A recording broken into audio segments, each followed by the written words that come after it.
to episode 310 of Cinematary. I'm your host, Zach Dennis, and I'm here with Michael O'Malley, Jessica Carr, Cam Watson. And in today's episode, we will be talking about movies that we saw this week in part one. And in part two, we will be continuing our Young Critics Watch Old Movies series with 1966's Tokyo Drifter. But let's go ahead and jump into movies that we saw this week. And O'Malley, I'm going to kick it off with you. Sure. So I saw a movie called Color Out of Space, which I guess came out last year, starring Nicolas Cage. It's an adaptation of a H.P. Lovecraft short story, which is about like this meteorite landing on planet Earth, and there's like a color that comes out of it that's like indescribable, like, and human beings have never seen it, and it like causes people to go insane, like very Lovecraftian. And so this is like a movie adaptation of that, directed by Richard Stanley, and I think, is this the first movie he's done since like the Island of Dr. Moreau disaster in the 90s? Anyway, he's kind of notoriously involved with like a notoriously disastrous movie called The Island of Dr. Moreau. And I think this is his comeback movie. And I thought it was good. I was talking with you guys before we started recording, and apparently a lot of people did not think it was good. So, but I thought it's good. Everybody else is wrong. I mean, the big problem is how do you, with adapting that short story is like, how do you make a color that human beings have never seen before if you yourself are a human being, a.k.a. Richard Stanley and his special effects department? And the answer is you don't. You just make it pink. And that's fine because the movie's not really about like how incomprehensibly like colored the meteorite is. What it basically is more about is like a kind of weird, like lopsided, or not lopsided, like cockeyed, like environmental apocalypse, basically. So Nicolas Cage is like a ex-hippie, I guess. They like make a lot of allusions to his hippie days and that he may have fried his brain on acid or something. And he's living with his family, which involves his wife, who is played by Jolie Richardson, I think, and then his two kids. And the movie opens with like this surveyor coming to check out the water table on his land, because he's living out in the middle of nowhere, his family farming alpacas, which hit close to home because I have some relatives in New Jersey who have an alpaca farm. So right there, I was already riveted because I've never actually seen alpaca representation in a film before. It's good that we've got to that point now. Yeah, I mean, society has progressed enough that we have space for everybody, including the alpaca farmers. Although I will say my New Jersey relatives had a detail, or there's a detail I noticed about my New Jersey relatives' farm that is not replicated in this, which is that they have llamas amongst the alpacas, because llamas are bigger than alpacas, and so the llamas will protect the alpacas, thinking that they're young or something like that. And so maybe if Nicolas Cage had invested in a few llamas to protect his pack in The Color Out of Space, things would have turned out better for him. But he didn't. And what ends up happening is, like I said, there's a surveyor who comes at the beginning of the movie, and there's going to be some big industrial project that like the government is doing near their land. They're going to build like some big factory. I'm not sure if it's like hydroelectric or something like that. But you get the impression that there's like some eminent domain situation going on so that they can like industrialize this like rural part. And that becomes important, not really for the plot. That kind of stays on the fringes, but I think for the big theme of the movie. So like not long after that, that meteor from the short story hits and everyone starts to go crazy. But they go crazy specifically in that like the water starts to be nasty and hurt them, and their bodies undergo like these really grotesque mutilations, including like these kind of like cancerous tumors, and then at one point like two people fuse together, and there's some like really gross like body horror stuff, and then by the end of the movie, like, I don't know if this is really a spoiler, it seems like the only direction the movie could go, but like the whole land is like decimated, like literally just like ash and gray by this like alien force. And like, I mean, it's pretty gross and weird regardless of like whatever's going on under the hood of this movie. But I really thought it was a pretty compelling use of like this kind of science fiction concept to explore like how like rural communities get exploited and get like their the kind of purity of their experience gets like corrupted by pollutants that larger industrial projects don't really spend much time imagining the repercussions of. It kind of reminded me of Dark Waters from last year, like with Mark Ruffalo. It has a lot of the same ideas about like how larger forces a lot of times have rural communities as collateral damage for their giant industrial projects. But I mean, I can understand why people might not all like 100% be behind this movie. I mean, Nicolas Cage is like from the get-go doing a really like, when people talk about Nicolas Cage performances, he's doing one of those like from the get-go, like before he's supposed to be, kind of losing his mind.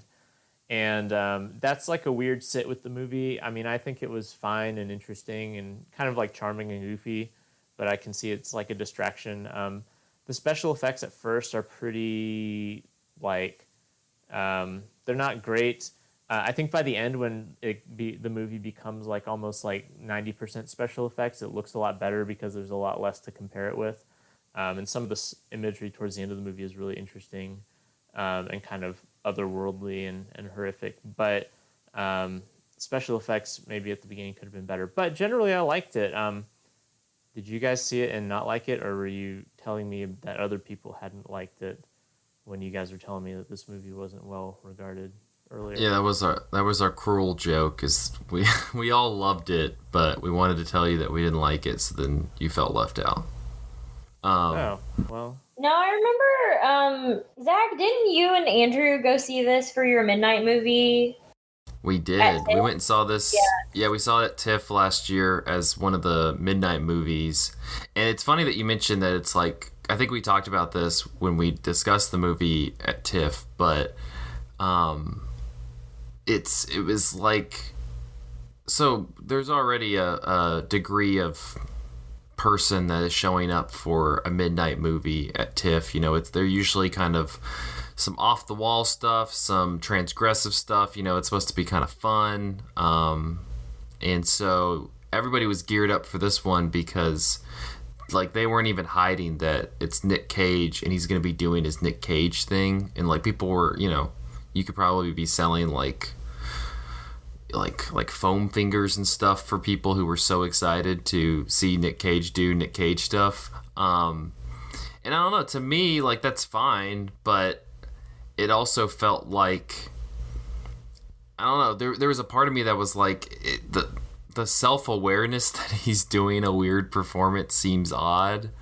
And then you mentioned the special effects, and I don't think they were bad, but they just kind of had like this kind of falseness to them that reminds me of a lot of the revival era Doctor Who episodes, which kind of has like this, it's supposed to feel kind of new agey, but also or more modern in terms of like the CGI effects, but also just kind of has like this hokey quality to it to still kind of remind you that this is not something that's happening within this reality space, which I guess is kind of the point of Color Out of Space. But at the same time, it really felt like it was kind of, to me, doing like a bit the entire time. And so I never really, like, I don't really remember like jumping in and really kind of enjoying what it was doing, because it always felt like it felt very winky. It was like winking at the camera, like, we know what we're doing. And I'm like, yeah, but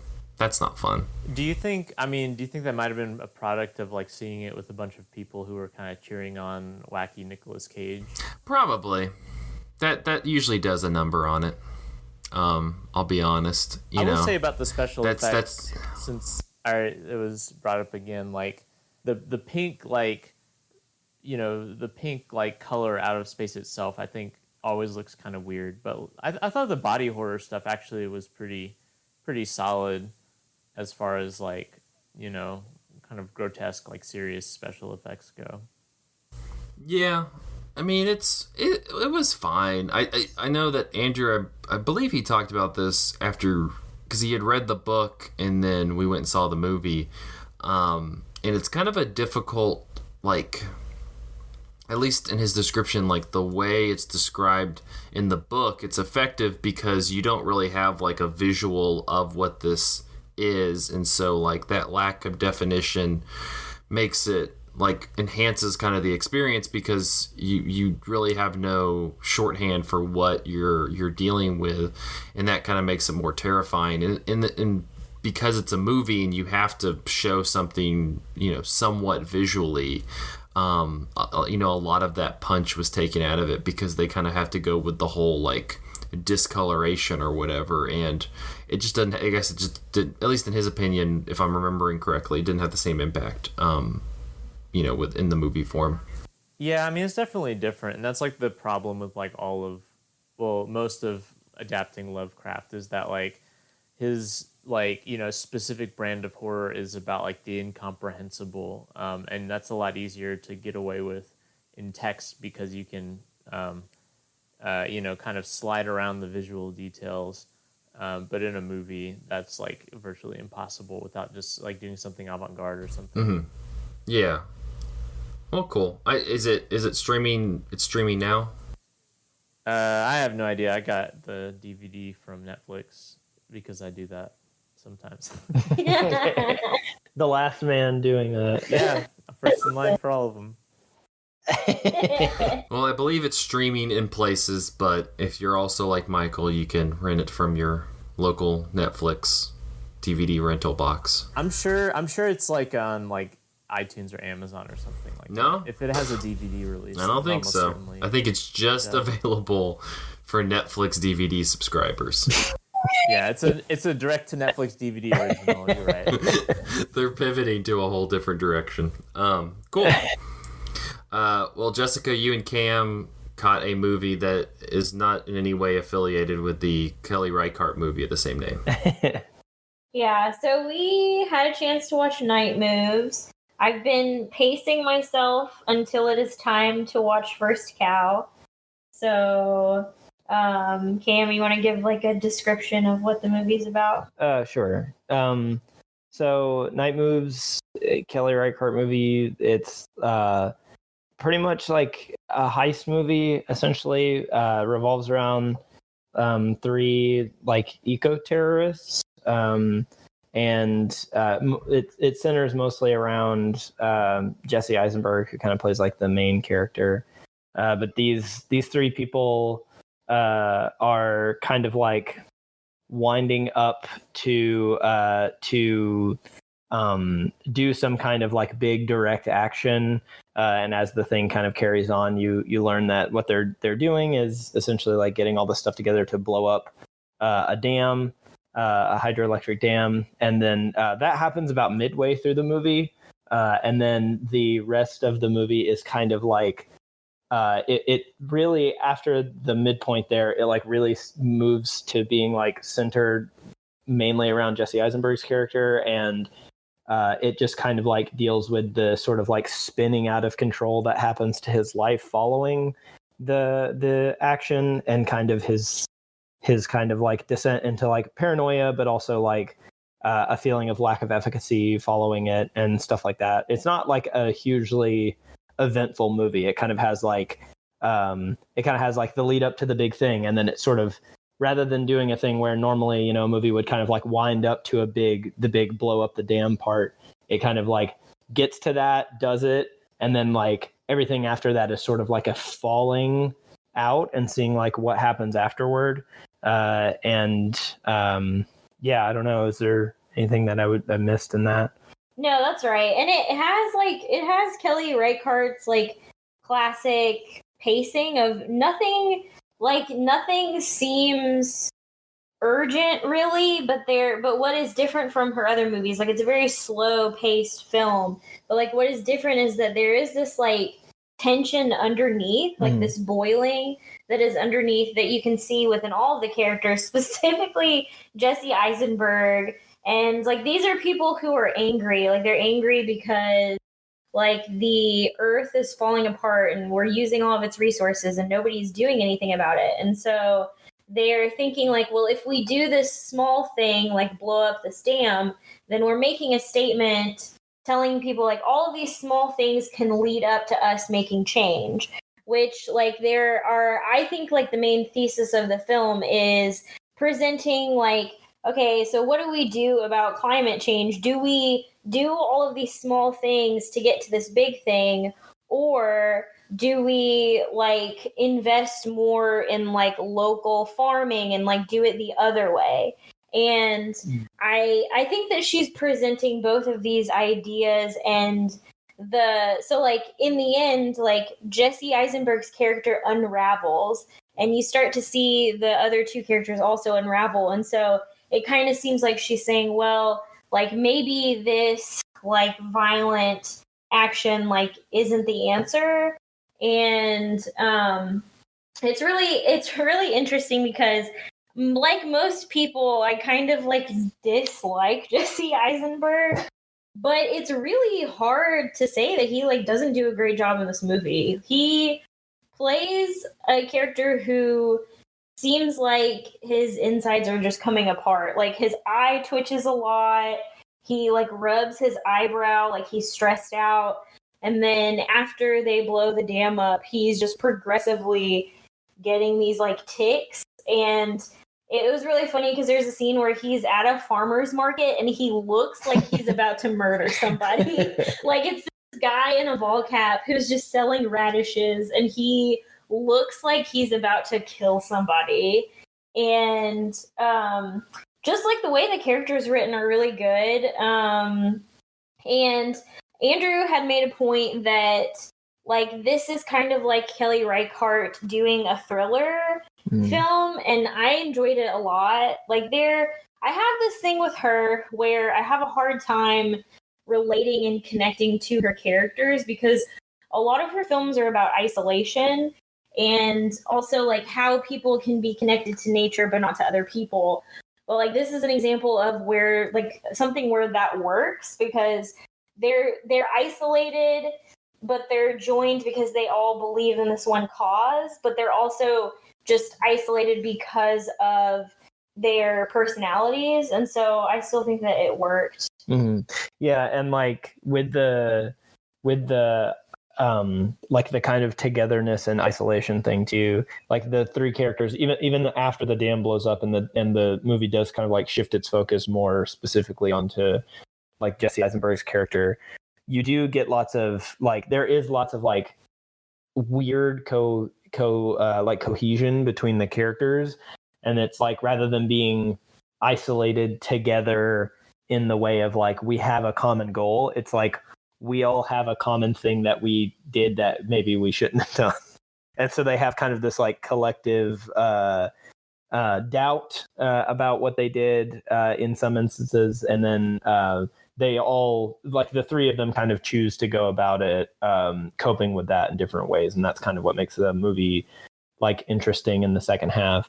But like to the point that you made about like it being more tense and having that kind of like undercurrent of tension in it, there is also kind of just like the part in the middle of the movie, like when they're actually going to the dam, where it's actually just like a straight up tense movie, like where it is very like high strung and very like it feels very like erratic and like something could go wrong and yada yada yada, which is kind of like different from like the Kelly Reichardt movies that I have seen anyway, where it's sort of just like this overarching like mood that settles onto the whole movie. And while that is there in this one, I do think that it has kind of like a higher peak of like of just like traditional tension than like some of her other stuff that would have just like a higher like emotional peak or something.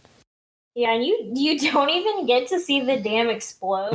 Yeah. Like that's what's crazy about it, is like all building up to this moment, and then it's just the three of them driving away, and the camera is just facing like them as they're driving away in the truck, and you just kind of hear a pop pop noise, and you're like, oh, I guess that was it.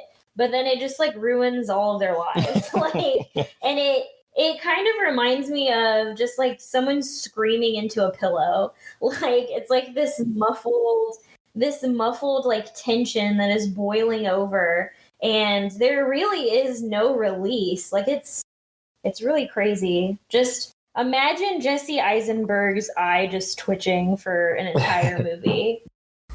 Jesse Eisenberg doesn't seem like somebody who would be handling this pandemic very well. Just in general. To your comment about experiencing Kelly Reichardt's work. So does that mean like we're not going to have an Old Joy discussion right now? I will say that I am willing to rewatch Old Joy once I get to watch First Cow. So everybody knows that I love food and I love food movies, and this guy's name is Cookie, and he makes little cakes from a cute cow's milk. So this is my movie.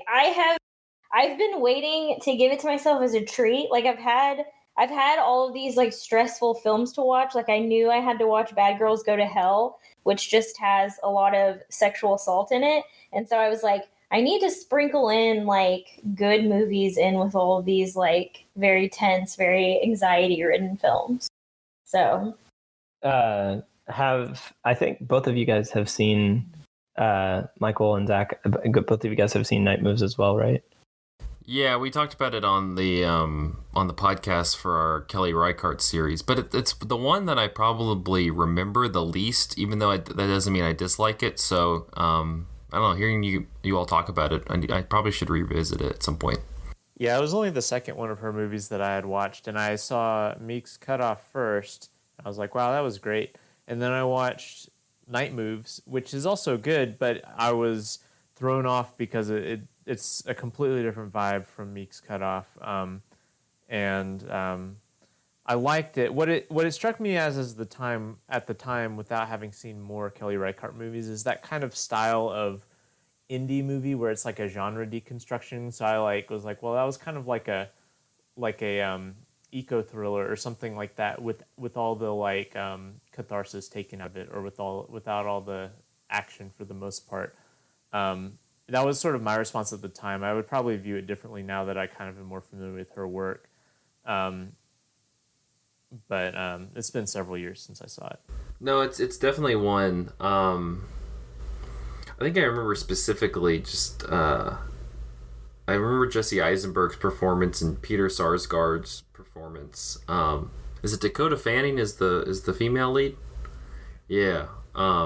So no, that's the one that I probably remember the least, but would probably like to rewatch it just because I feel like it seems to be a little bit of an outlier in her work. So I've seen a few of her movies now, and that I was kind of like, oh, I want to see it because I think that the subject matter is interesting, and I wasn't like disappointed by it at all, but I do see how if it was like if you were just now coming into her movies, and especially if you were coming into her movies with the like mindset of like I'm going through a director's filmography, and you like saw it early, or especially like right in the wake of Meek's Cutoff or something like you mentioned, Michael, I could see how it would be kind of like it would be a little like slippery. But I do think that like I think that it's really, really good. I thought that it worked really well, and I thought that like that it had elements of that like sort of deconstructive indie movie like you mentioned, but I think that it also had some like more stuff to say about like climate crisis and the way that we sort of interact with that on an individual level. And I think that that's really like important. Yeah, I think that's one of the reasons I would like to revisit it, because I agree I would not recommend Night Moves as like, oh, you want to watch some Kelly Reichardt movies? Let's start with Night Moves. Like that's a terrible way to kick it off.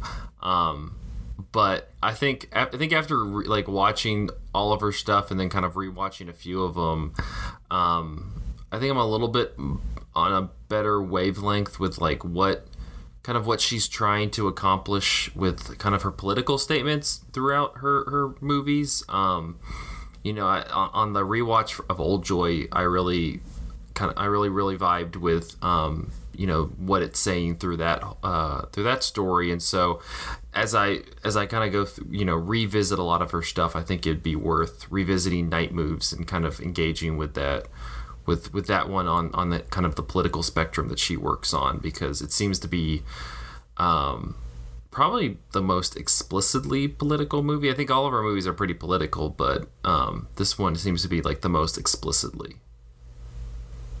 So, is Night Moves streaming? Yes, we watched it on Amazon Prime. Cool. Yeah. All right. Well, I'm gonna dumb down the conversation for like 5 minutes. So if anybody wants to just skip ahead for part 2, I understand.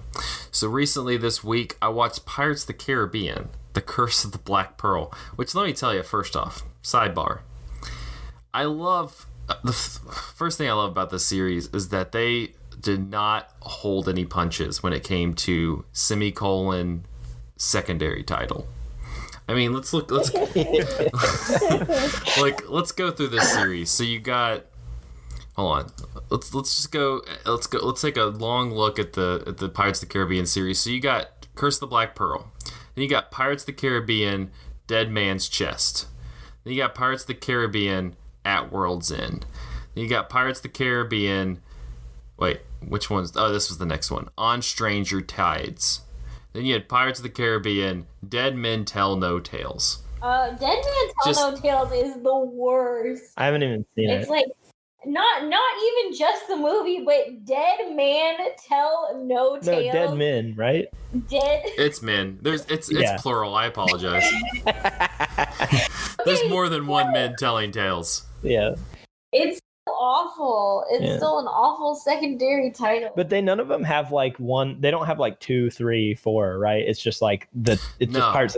That's pretty cool. Yeah, and I kind of like that. You don't mess around with like Pirates of the Caribbean 2 or something like. Right. It's like screw that. It's Dead Men Tell No Tales. Dead Man's Chest. There's a lot of dead male characters. It seems like in the titles of these. Tell a tale. Yeah. Give me booty. I don't know, I'm excited to continue my way through revisiting the Pirates of the Caribbean series. I have not seen Dead Men Tell No Tales, so I'm going to be excited for that one. But anyway, so I revisited The Curse of the Black Pearl, which, again, let me just say up front, this movie is fucking awesome. It's a great movie. Super fun. Super, super fun. It's a little bit over long. It's like, what is it, like 2.5 hours almost? It's a long movie, but it's a fun one. I mean, I just want to say, I want to lament about the times when we could have a super silly blockbuster that its plot is around ghost pirates trying to bring back all the pieces of a cursed Aztec gold, and the pirates the people trying to bring them to justice are played by Johnny Depp, who is just vamping it the hell up. And then Orlando Bloom and Keira Knightley, who have both seemed to have been stricken from this earth for whatever reason. I don't know where they are. I'm not even going to get... That's the plot. That's the plot of the movie. My takeaways from Pirates of the Caribbean: The Curse of the Black Pearl, which you'd say the entire name every time, is that... outside of having wonderful secondary titles and being fun, it also has some just straight up, like, let me tell, like, there's just not, in blockbuster movies today, there's just not the propensity to have such wonderful, like, memorable lines. Because you think of, like, now, because every movie we like, every blockbuster we're making now has to be, like, connected in some weird way. And so, like, you watch, like, a Marvel movie, and really the humor, if you really drill down into it, it's not really humor. It's more just, like, self-referential stuff from, like, 3 movies ago, which isn't funny. It's just kind of making a comment. And this one has just, like, I mean, so you have, like, the trailer line, which is, you best start believing in ghost stories, Miss Swan. because you're in one. You know, you got that one, which just, let me tell you, that scene is pretty wonderful because Jeffrey Rush just walking all over the room. He's swashing his wine. Keira Knightley is just like, you know, is cowering in fear, and then he just drops that line. And then really the main part, this is the absolute main reason to watch Pirates of the Caribbean, The Curse of the Black Pearl, is Hans frickin' Zimmer, man, because they needle drop some bomb ass score music. They do. It's let me tell you, I'm excited for the second one because then they add like the Davy Jones Kraken stuff, which is, I mean, it goes pretty hard, but this one really like leans into like, you got like the Pirates of the Caribbean theme, you got all like the spooky tunes. It's just it's good stuff. Like it's a fun ass time, and I enjoyed all 143 minutes of it. You have Zoe Saldana is in this movie. I forgot that Zoe Saldana was in this series at all, so that was a nice surprise. Let me see what else we got. Jonathan Pryce was really doing some stuff as the my iPhone thought I was talking to it. Jonathan Pryce was really doing some stuff as the governor in this one. You got those two little silly guys who were like the pirates, who were like the comic relief, and you got the guy with the one eye and the kind of chubbier guy with the beard. Like, they're fun. Like, I don't know. Overall, it's just, we need more blockbusters that seem like they're spending so much money and is just gibberish and makes no sense. I think we need, like, I was just sitting there watching it and I was like, you know, movies should be nonsense.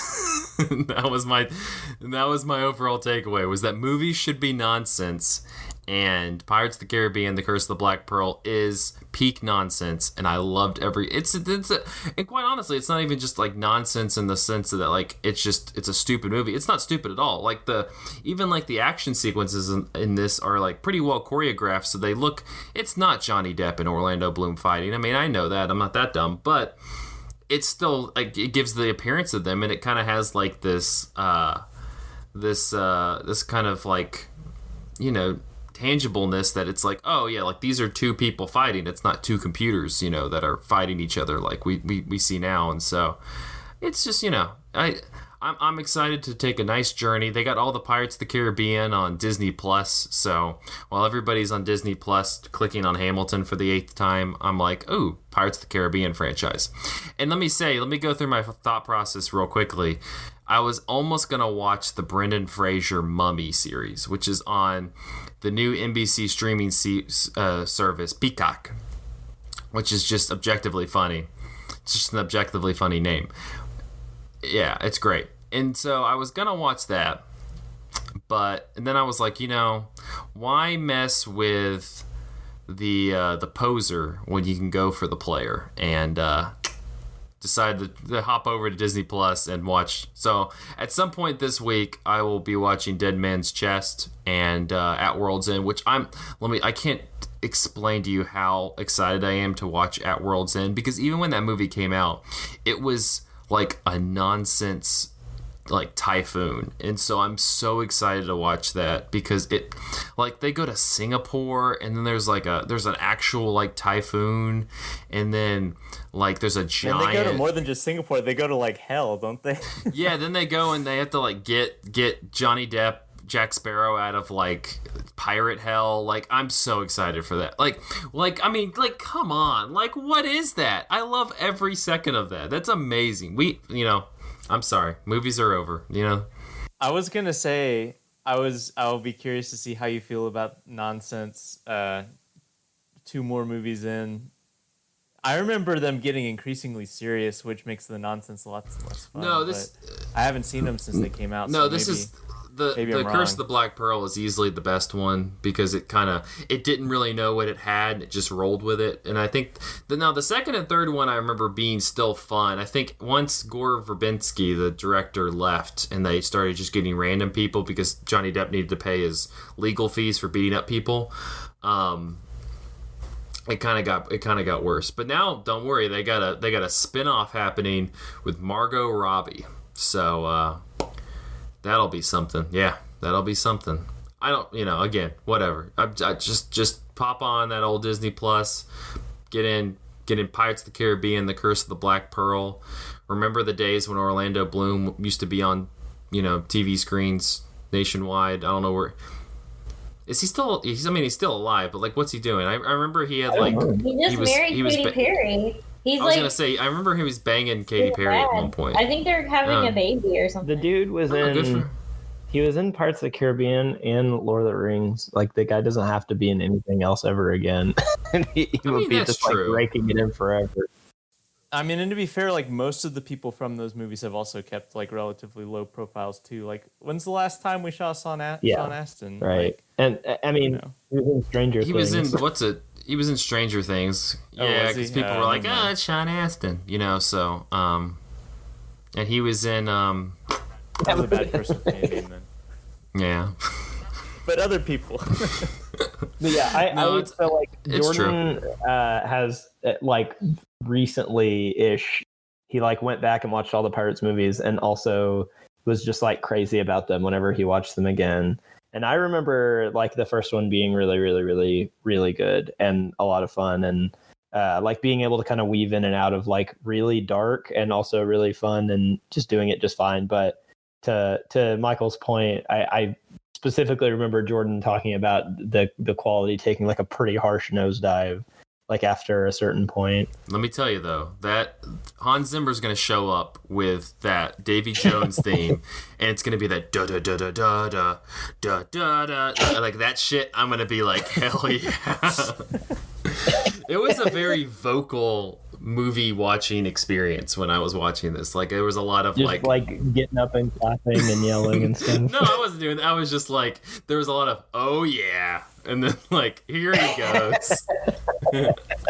Which I want to be up front, like, is easily the best. Like, let me just be honest, that's the best movie watching experience, is when you sit there and you're like, oh yeah, here it goes. Like, you sound like you're like an audience for a sitcom, like a background for a sitcom. Like, I love it. So I'll be sure to update the Cinematary listeners with the Pirates of the Caribbean franchise as I work my way. I mean, I'm going to be watching at least 2 of them between now and the next episode, so it's happening.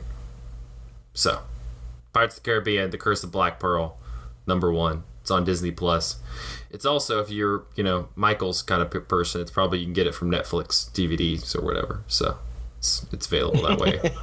So, actually, funny story. So my parents had Netflix DVD, like, way back when. I think they still do, but I remember when they were first unrolling their streaming service, which originally was packaged free with the DVD service, and I remember specifically getting Pirates of the Caribbean at World's End through the DVD, but through the mail, as sometimes happens, the DVD had broke, and we were like, wow, what are we going to do? And then we discovered that it was actually streaming on Netflix, and so I watched the third Pirates of the Caribbean movie. It was my first Netflix streaming experience. I'm glad you got to share that memory with us, and we got to be a part of your life. Yeah, it was, if I was gonna say, if you can gripe like an old man about like blockbusters these days, then I can certainly like reminisce as an old man looking back on you're good. Netflix streaming first began. And it was pure, and it wasn't, the Kissing Booth Part 5 or whatever. Did you see that this is complete? We'll end the episode or in the part in 5 seconds. But did you see that the Kissing Booth 2 is 2.5 hours long almost? Who the hell is gonna watch that? That's absurd. What is Kissing Booth? Is this a movie? I think it's on Netflix, but it's like right? 2 hours and 20 minutes. It's a teen coming of age comedy. That's a lot of There's kissing. 2 of them. I haven't even heard of a Directed by Judd Apatow, probably. Yeah. Anyway, all right. I'll wrap up the part. All right, here we go. We're gonna be talking about Tokyo Drifter, and we're gonna all sing our own theme song after this.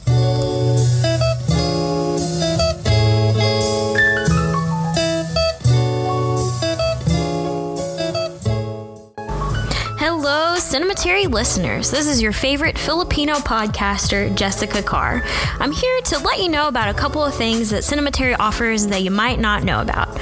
First, if you're a fan of what Cinematary is doing, please consider joining us on Patreon. Remember when we weren't clamoring for your dollars? Well, now we're just clamoring for 5 of your dollars. So please help us and donate to our Patreon, and then you'll get exclusive content from our staff, including our Film Theory and Chill series, where a panel takes a piece of theory each month and deconstructs it before diving into whatever topic is on their mind from the past week. The $5 each month is investment in the website and the podcast, and it goes solely to paying our writers for the reviews each week, so please consider doing it. It's only $5. If you missed an episode of Cinematary or a piece of writing we've had, you should consider signing up for our free newsletter. Each Sunday, we send out a note with the latest podcast episode, piece of Patreon content, and the last 2 reviews that we've written at cinematary.com. It's perfect for those of you who are interested in what's happening, and it makes sure that you don't miss a single Cinematary review. Finally, the easiest thing that you can do to help us is to please give us a rating and review on iTunes, Spotify, or whatever else you're using to listen to the show. This helps us get more eyeballs and ears on the podcast and the website, and it helps the people know about Cinematary, which is really what we're here for. So to recap, consider donating to our Patreon, sign up for the free newsletter, and give us a rating or review. We would really appreciate if you could do these things. Thank you for listening, and now back to the show.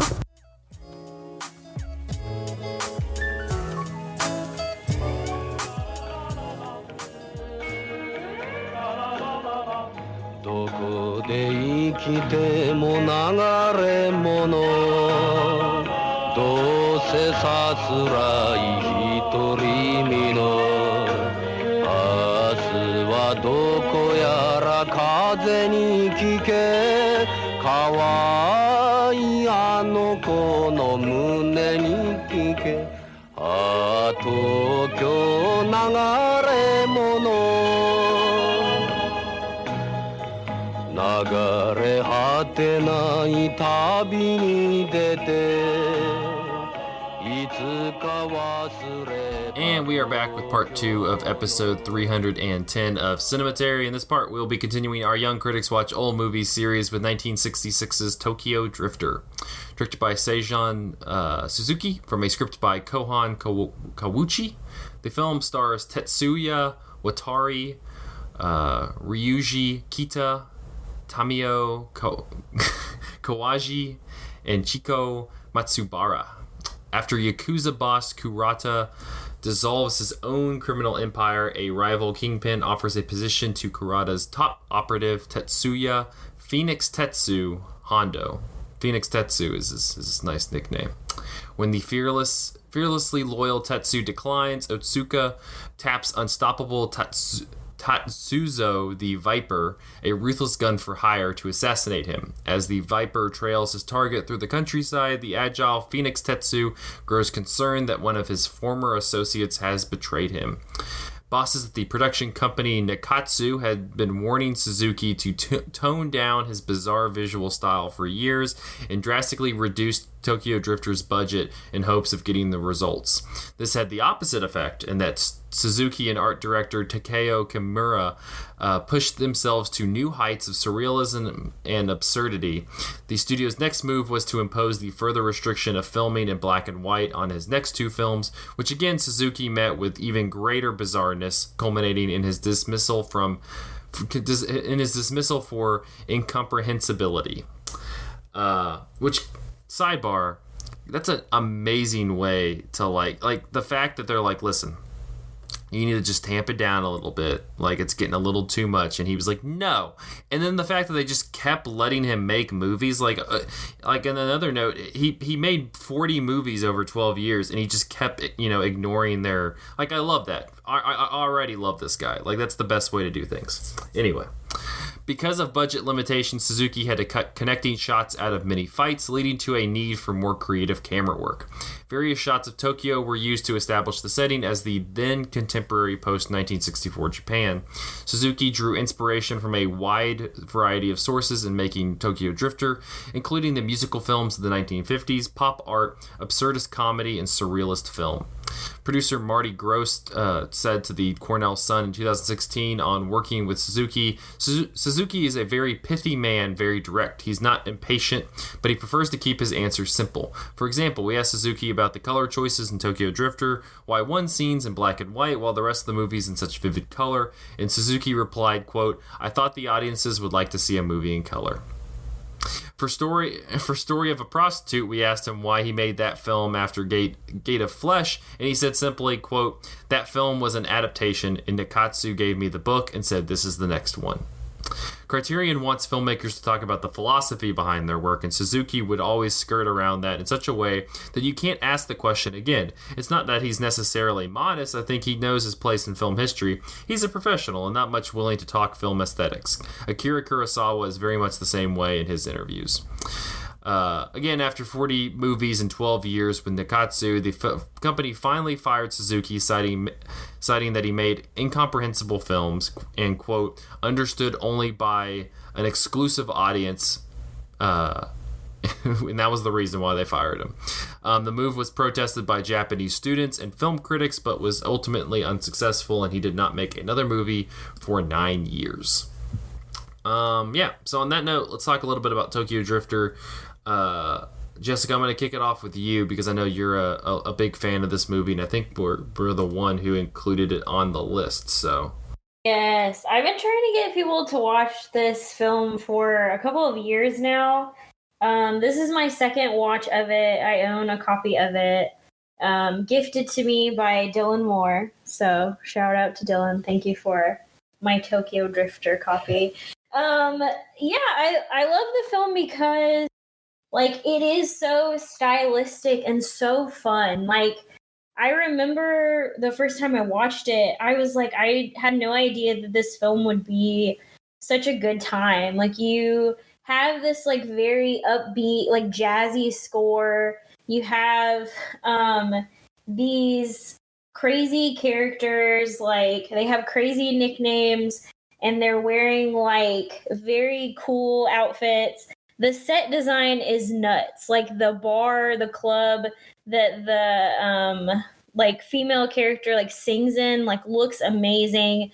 The lighting, the colors, everything in this film is great. It's so stylistic and so fun to watch. But I also feel like it's doing a really interesting thing with the lone wolf narrative. So Tetsu is supposed to be a part of this, he's in a disbanded Yakuza gang, and he's following, Kurata. Mm-hmm. And he has this loyalty to Kurata that even though they're disbanded, he can't shake it, he can't get rid of it. And the whole rest of the film is him, trying to stay loyal to Kurata, even though he technically doesn't have to. And he has all of the shenanigans with the other Yakuza gang is is a part of the main plot, but it's also to me just kind of a side thing that really drives home the point of, I think, what Suzuki is trying to say with this film, which is that it's not really so much important to have this sense of duty towards this patriarchal figure as it is to have it towards yourself or to other people. I think he does this really cool thing with the character Shooting Star, which has an amazing nickname, by the way, and is also hilarious in the film because he just trips people. His way of fighting people is with just karate chopping them and tripping them, which is amazing. But in the film, Shooting Star tells Tetsu, he says I'm doing the lone wolf thing, and you don't have to have this sense of duty to Kurata because he's going to disappoint you, because that's what people do. But it's even though Shooting Star says that, he's the only person in the film who goes out of his way to help Tetsu for no reason. Like, he doesn't even have to. Like, in the film, Tatsu is about to shoot Tetsu, and Shooting Star like places his back in front of the gun to prevent it from happening. And like, whenever Tetsu gets shot in the arm, Shooting Star is the one who like swoops in and kind of like takes care of him. So it's like doing this thing of, you know, you don't have to have this sense of duty towards this like higher patriarchal figure, but instead you can have like the sense of duty towards other people, towards your friends, towards yourself. And I think that that's really interesting. Yeah. Cam, what about you? No, I also really liked it a lot. I thought that it was really so like it's one of those movies where you I feel like the movie almost kind of like will sort of maybe even like punish you for trying to pay too close attention of what's going on like beat for beat like with the plot. It's very like it's like kind of needlessly convoluted at the very beginning and drops you right in the middle of all this, and you're getting all these names and buildings and people and all this type of stuff. And because of the way that it's filmed, like you mentioned, like taking out connecting shots and stuff like that, it can be like very confusing at the beginning of like what is even really happening. But I think sometimes like I have learned in some movies that sometimes like you just kind of like ride with the movie and let it kind of do its thing, and you like I got onto the wavelength of it pretty quickly, like with only catching basically like the very basic of like what exactly was happening, and it was able to carry me through the movie like just fine. And like I feel like not only is it obviously it's very like colorful and stylish and stuff like that, as everybody has mentioned, but it is like actually like super funny. And like as Jessica mentioned, there's like a guy who just like comes out from behind trees and like trips people like when they're running past, and like that's like how he's introduced into the movie. But like in particular, there's this scene where there's kind of like this massive bar fight that happens, and it devolves into just this like insanity to the point where like it is like it almost seems like it's like making fun of Western movies, because they're in like a bar that's like themed like a saloon, right? Like it has the big swinging doors and stuff. And like the fight is so insane that like literally everyone in the building is like picking stuff up and throwing it at each other. And like the go-go dancers are like down in the pit just like fighting people. And like, you know, people are like bumping into each other and hugging. And then like, you know, it'll just like cut to two characters who you don't even know who they are, and they're just like smashing each other with chairs and stuff like that. And then at the end of it, they kind of like everybody sort of just gets like thrown out through the swinging doors, and they land all on top of each other in the street, while the, you know, shooting star kind of like dusts his hands off like, haha, job well done, friends, or whatever. And it's like hilarious. Like the way that the scene unfolds is really, really funny. And I think that like another thing that I was reading about the movie that I thought was really interesting is like I don't really know too much about like movies that like Japanese movies about, you know, gangsters and yakuza and stuff like that, but like apparently this is like sort of only just kind of like using that as a vehicle to do the thing that Suzuki was wanting to do. And I think that like the remnants and like send-ups to the genre are kind of like hanging around in the movie that don't necessarily like help it in a specific way, but it also seems like it's almost like it's like bringing these things up out of nowhere, and it kind of like has some like whiplash for some of the characters. At the very end, you know, Jessica was talking about this whole like lone wolf thing that Tetsu keeps talking about, and he like, you know, has gone through all this stuff to get back to some of his friends and like you know, a lover that he has back in Tokyo. And then like after doing all of that, he's just like, sorry, I don't need a lover, and just like leaves her there and walks away. And it's kind of silly like in the context of the movie, but I think that it's sort of just like remnants of the fact that this is sort of like riffing on the Yakuza thing, you know, while it's also sort of playing into it sometimes. Mm-hmm. Michael, what about you? I am one of those people who like had literally no clue what was going on for most of it, and from talking with other people, including Jessica, just now before we hit record. It part of the problem sounded like I just had really like a terrible copy of the movie. It was like a really early DVD, like 1999 was when it was released, and it was like full screen letterboxed, and the subtitles were, I guess, kind of wonky too. I pieced together, like, for instance, like Viper Tatsu was just called Tetsu in my copy, and so it sounded like there were just two people named Tetsu running around, which was like confusing on top of a movie that's already like tangentially, or like is, the appeal of the movie is tangential to like following the intricacies of the plot, and a plot that's like you guys said, like needlessly complicated at times. So like I definitely am glad that, Jessica, you were talking about what you got out of the narrative, because I got like basically zero things out of the narrative, for a lot of reasons. That said, like, as complicated as the narrative is, I also really love how straightforward the movie is in a lot of ways, and a lot of it having to do with like the visual effects. So like the characters basically all wear the same clothes the whole time. Like Tetsu wears the same blue suit, and that's how you identify him for a lot of the movie. The same thing with Shooting Star, who has this jacket, and like that's how you identify Shooting Star, is like he has this like distinctive jacket. And then there's like one of the villains, he's just always wearing sunglasses, and we always get like extreme clips of the sunglasses, like snap cuts to his glasses.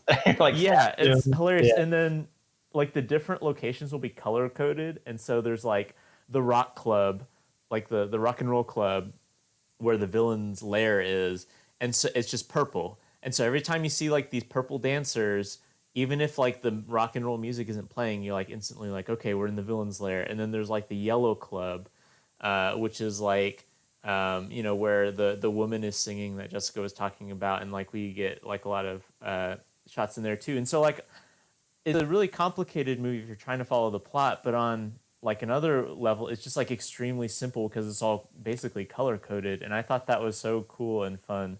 And especially at the end of the movie when they start draining color from the sets, which I don't know if this is true of all the indoor sets that are color coded, but at least the club, the yellow club, seems to be like a completely white set that they were just like splashing like lights with colors on them, and that's how they got the color. And so at the end of the movie, they start taking away the colors from those sets, and like the people are wearing white suits, and so they're kind of blending into the background and stuff. And I don't really have any like complicated ideas or themes from the movie, but like I just thought what it was doing with color was just so neat, because like I feel like a lot of movies like view complexity as like kind of a benefit, right? You want to make things that look extremely complicated.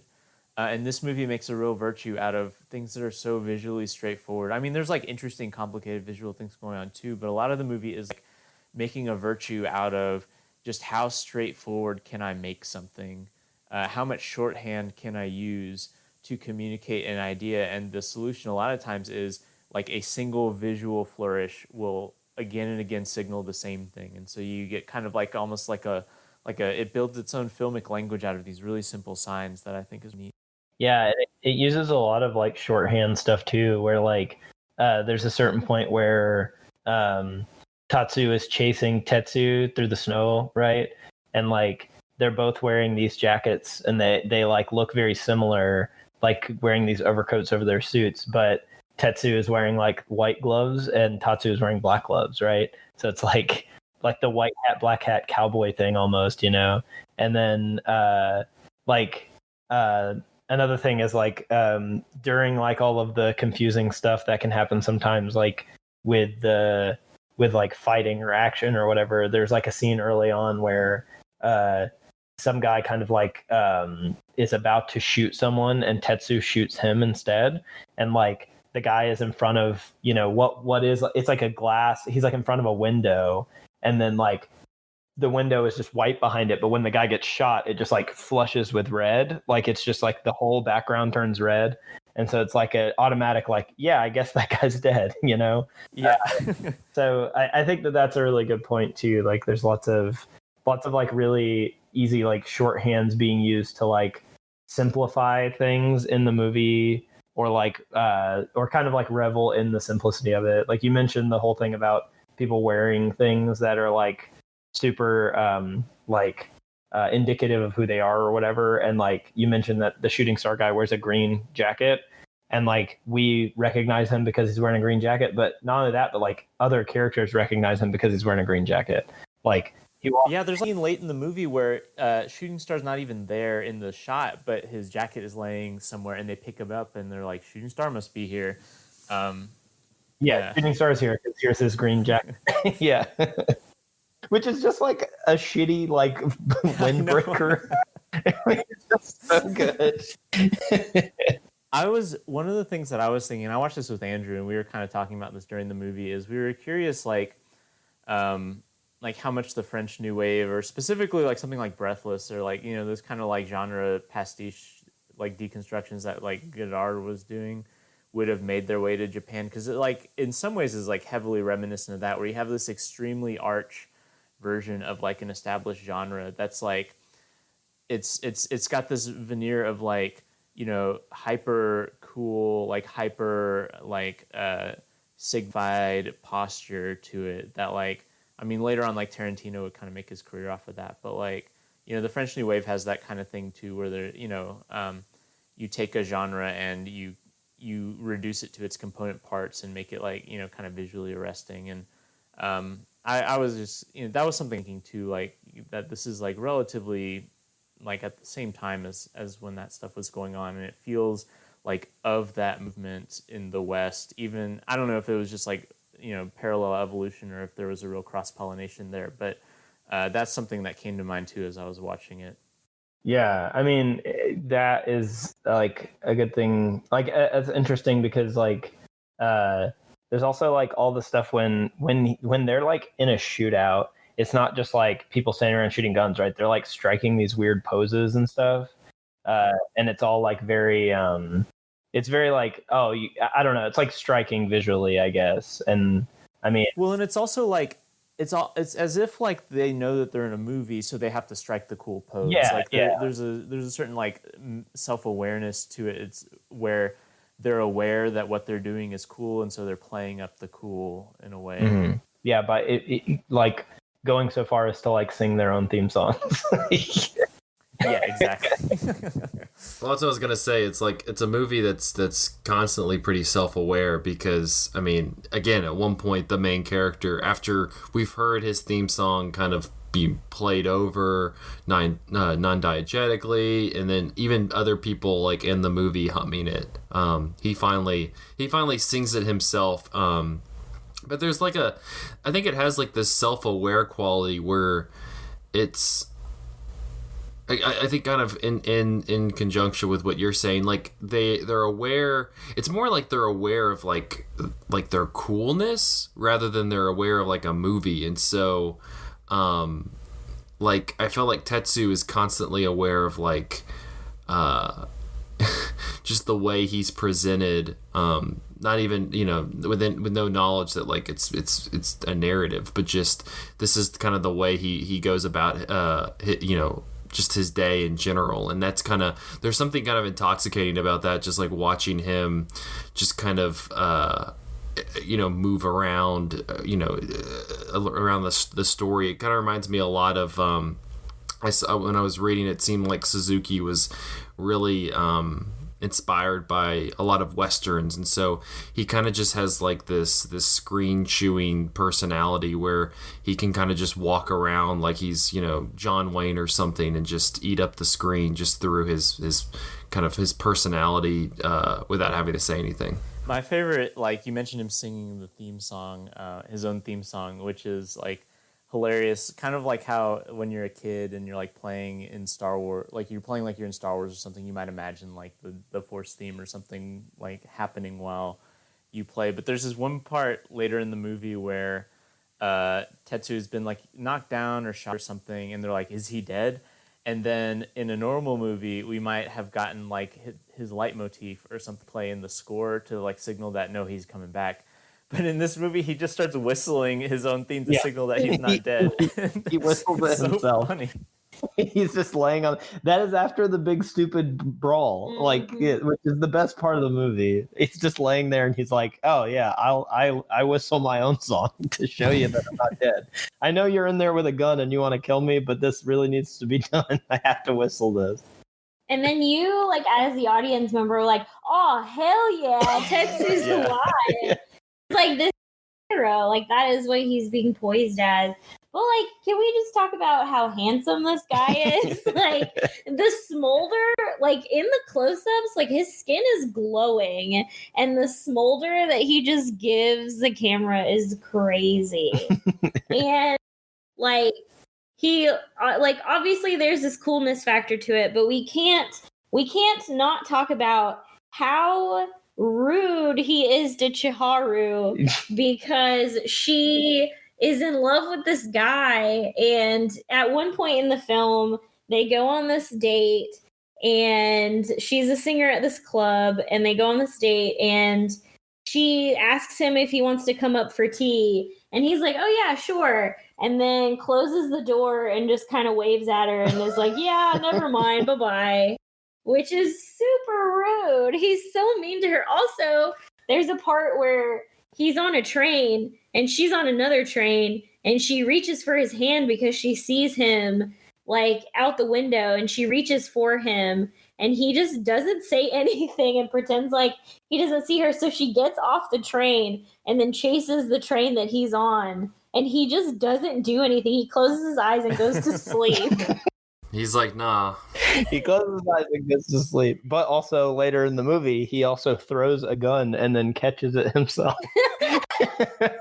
Yeah, like what a ladies' man. Yeah. But also poor Chiharu. Yeah. Like, well, that kind of gets caught up in the thing that I was talking about, where like I don't know how well established the like Yakuza genre conventions were at the time this movie was made, because I just like don't know enough about it.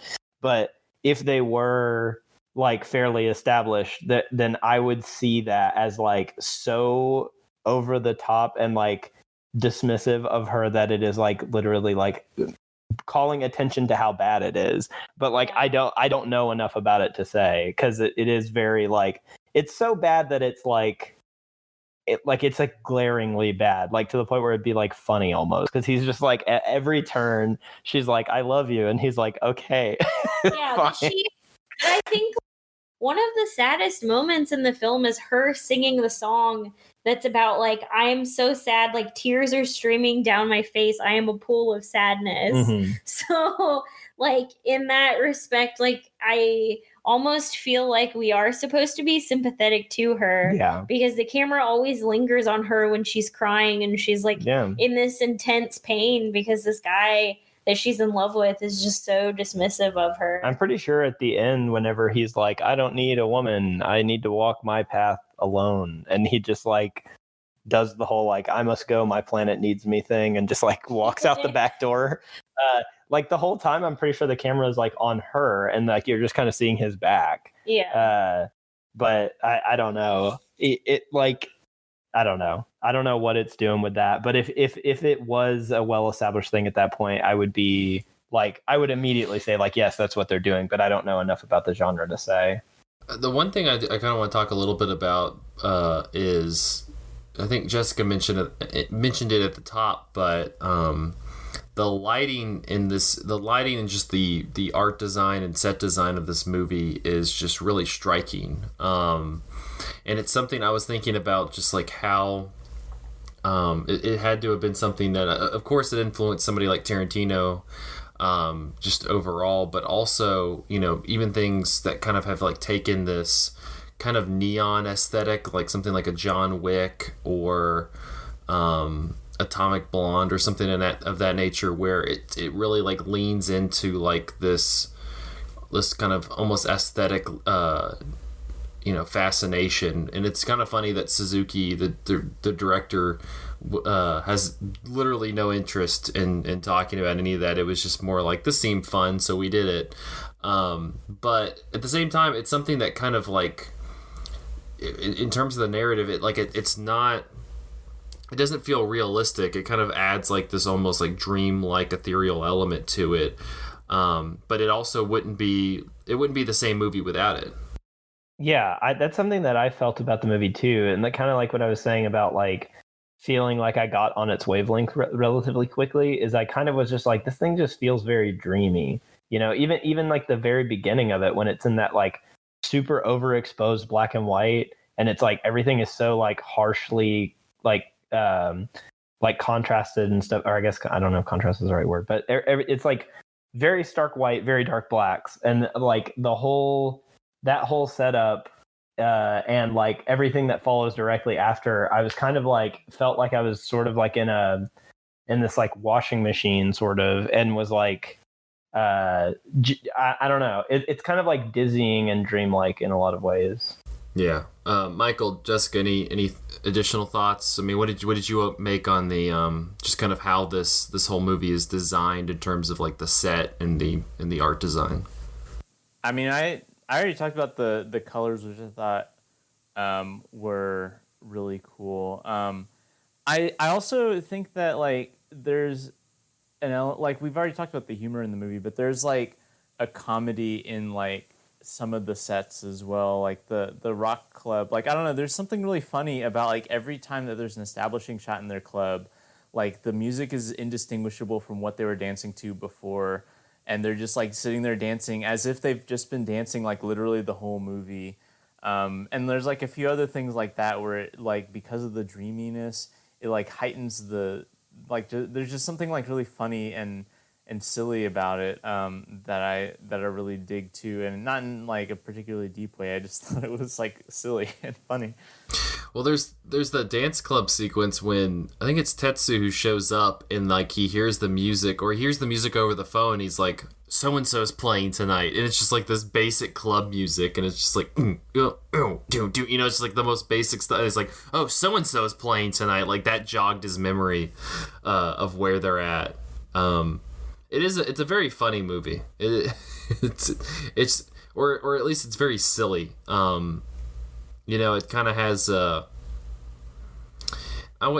kind of almost has like this old Hollywood comedy you know, kind of degree to it. You know, it's almost just kind of almost tossing stuff over the shoulder and just kind of you know, not really like drilling down on it, but just kind of pointing out like this is kind of absurd and then moving on, which is kind of charming about it. Yeah, it's like, you know, I mean, I kind of picked up on the John Wick connection as I was watching the movie too. Like even like narratively, like it feels like, you know, this idea that there's just like a whole like, you know, criminal underworld where like they can kind of talk to each other in these heightened terms, and then the next scene they're like shooting at each other and like that sort of thing. But like I feel like a big difference between this movie and like John Wick, which I like the John Wick movies, but like those are movies that I think like, and this I don't mean this negatively, but there's a pretension to those movies where they're like, you know, trying to be something that is like beyond their genre, or maybe even trying to be like the epitome of their genre or something like that. And I think like this movie has like very much the feel of someone who just likes making movies, which is not the feel I get from John Wick movies. Like the John Wick movies is someone who's like really invested in like this character with the mythology and all that. And then this movie is just like, I just thought this was fun. Like I'm just there's a goofing around with my pals vibe to this movie that feels very like you said, like old Hollywood, or like not just old Hollywood, but the kind of sensibility that feels more like Adam Sandler, or like people who you typically associate with comedy. Like that sensibility seems to be there, where there's like an experimental, not like avant-garde, but like they're just like, I wonder what happens if we do this, and like, oh, that was cool, we'll roll it in the film. Like that kind of sensibility that feels very different from like what you normally get from like generally crime movies. And like Cameron, I'm not super familiar with the Yakuza movie, but in general, crime movies have a certain pretension or seriousness to them that this movie completely lacks, and that's delightful. Yeah, I mean, it's the kind of person they always link to this is Tarantino, who is incredibly aware of like the type of movie that he's making, and it seems very meticulous. So that even though I enjoy a lot of them, it doesn't really have, you know, the feeling that you're describing, where it's just like, I mean, the dude made 40 movies for over 12 years, and they finally fired him because they kept having to like make the budget smaller so that he would stop being weird. And he was like, I'm not gonna stop being weird. And quite honestly, over the course of this conversation, I've come to love him even more because I'm like, that's the best way to go about life. Yeah, there's like nothing in a single Tarantino movie that feels off the cuff. Like it's all really heavily considered, whereas like most of this movie feels off the cuff. Yeah, and it's the same way with like a John Wick movie. And again, I like those as well, but everything feels very. It feels very focused, and I don't know. It's almost like does anybody involved in this like have a joy, like enjoy making movies, or is it just like what's going on here? Because it seems like Suzuki and the folks over with Tokyo Drift are just having a hell of a time right now. They got no money, but they got some cool lighting and they got some silliness. So, just as a kind of closing thought, I really enjoyed it. I thought I'm excited to kind of revisit it, knowing more kind of the wavelength that you need to get on to watch it. But I saw a couple people who like. I saw some who were like, this felt like 3 hours, and I could see that because it kind of just does. It is a meandering movie, but it's kind of a fun, it's an enjoyable meandering movie, and one that I'll probably go back to at some point. It's got to drift, You got to drift, baby. Drifter's not going to be focused. I don't understand how someone could be like, oh, this is just dragging on. Like, yeah. There's snap zooms on villains like sunglasses. Come on. Yeah, only like 80 minutes. Yeah, it's like a cool 80 minutes or something. Like insane that he did all of those things in that short amount of time. Also, I think that Tarantino films are very mean-spirited, and this film is not in any way. No. Like even when people are shooting at each other and fighting each other, like they still look like they're having a good time. Like they don't hurt you. They're like, yeah, you gotta do what you gotta do. You gotta drift sometimes. You gotta drift.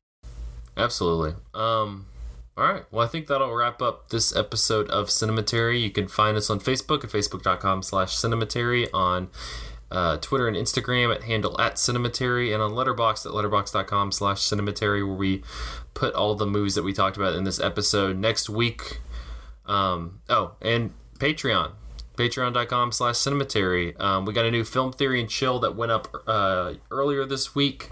We talked a lot about video games and movies, and you can hear all the stuff happening in Andrew's life, which I'll say, I mean, I feel for him. It's not super chill for the chill portion, but it's still fun. We have a good time.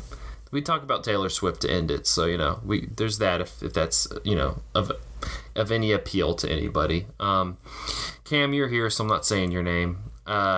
Chad Newsom, Christina Daughtry, Cindy Roberts, Harry Eskin, Hell Yeah, Small World, Joe Jordan, Maggie, Matthew Lingo, Pedro Serafin, Ron Hayes, the kittiest of kittens, Titus Arthur, Tyler Chandler, and Whitney Rio Ross. Thank you so much for your patronage. Next week, we'll be continuing our Young Critics Watch Old Movies series with 1970s husbands. But we're getting close. We got 4 more left. So if you have not caught up with our Young Critics Watch Old Movies series, we got them all backlogged on cinematary.com. So check it out.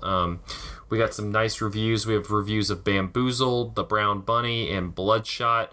All B-named movies. I don't know if that's like a new series for July that Andrew was running with, but that's how it went, I guess. That's strange. Anyway, thank you guys for listening. We will see you next week.